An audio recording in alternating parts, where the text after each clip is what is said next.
It is week 2 of the NFL regular season, and joining us per usual, Adam Chernoff from Right Angle Sports. We'll get to your favorite plays at the end, but first we look back to a game that I thought was going to go over in the third quarter between the Giants and the Vikings. You talked about over 41.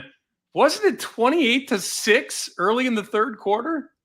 It was. Final 20 minutes of the game were scoreless, despite the Giants' best effort to either turn it over for another pick six, and then they were stopped twice inside the 5-yard line with a first and goal. So we play these ugly overs often here on the segment, and when you're betting ugly overs, you get ugly offense, and we got a lot of ugly offense to finish that game, and unfortunately start the season 0-1 here on the segment.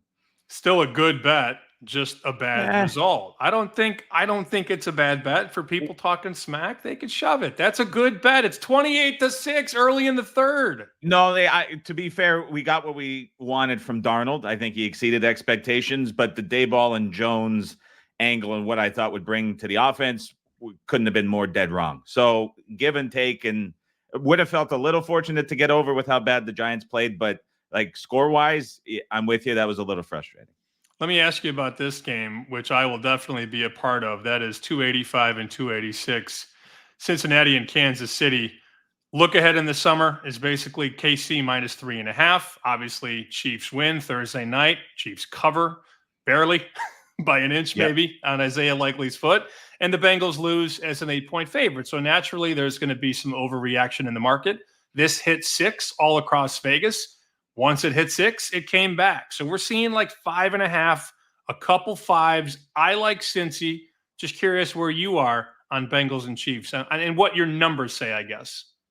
The number I think is right now at 5. I was surprised to see it get above 6. It is week 2. It's overreaction week. So we've seen a lot of these numbers on about 5 or 6 games get inflated up a field goal or more. And we've seen all of them come right back. And that's pretty typical for the NFL. So I think the side is right where it is. T. Higgins, very unlikely to play. The Bengals need him back, but I would expect the Bengals offense to look a lot better this week than it did trying to get everything right with all the drama they had going on in week 1. But Sam, I think the total is where I agree more with the move.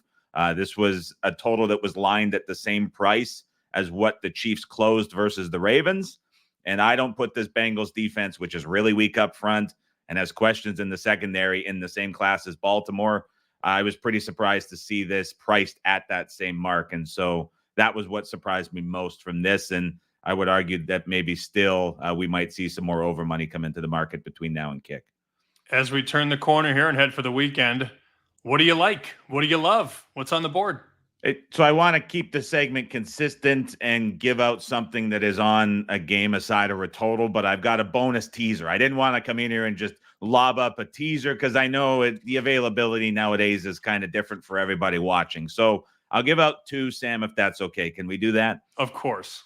All right. So for the side or total, I'll go Arizona Cardinals first half at Pick'em. They're hosting the LA Rams. LA potentially without 4 offensive linemen. My guess is it's going to be 3 starters.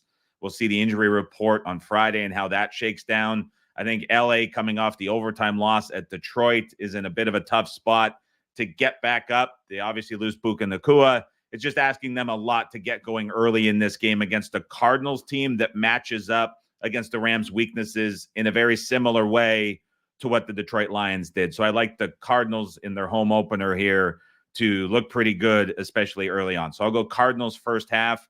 And then, Sam, for the teaser, you got to look at this. Baltimore teased down to -2, paired with the Detroit Lions teased down to -1.5. The Buccaneers, possibly without 4 players in their secondary. It's another Harbaugh versus Pierce matchup.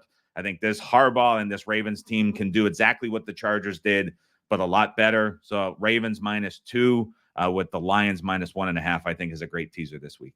Well, I'll need the Lions in Survivor, buddy. I'm not saving them for Thanksgiving. No way. They always ruin Thanksgiving. I'm not saving them. This is the time to take the Lions. Okay. I think Survivor-wise, it's an interesting week. A lot easier than week 1, is it not? It certainly is. It certainly is. We appreciate your time, and let's go Cardinals first half. There we go. Thanks, Sam.